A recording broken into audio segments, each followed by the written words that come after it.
আমরা যা শুনেছি সেটি হচ্ছে যে আপনার প্রধানমন্ত্রীর পুত্র জনাব সজীব ওয়াজেদ জয়কে নিয়ে প্রশ্ন করা, সে সময়কার প্রধানমন্ত্রীর পুত্র সজীব ওয়াজেদ জয়কে নিয়ে প্রশ্ন করায় আপনার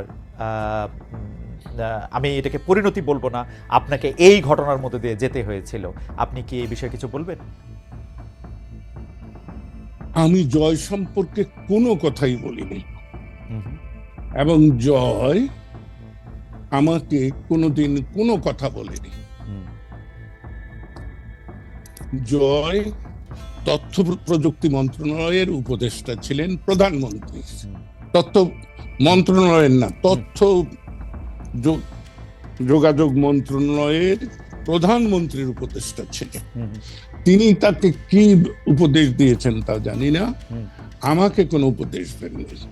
বরঞ্চ আমি একদিন জয়কে বলেছিলাম বঙ্গবন্ধু স্যাটেলাইটের ব্যাপারে যে বাবারে এইটার কি করব। সে আমাকে স্পষ্ট করে বলেছিল যে বড় মামা, আপনি চায়না আর আমেরিকা সম্পর্কে সতর্ক হবেন। ওকে, চায়নাদের যে জিনিসটা দেবে সেটা নিশ্চয়তা নেই।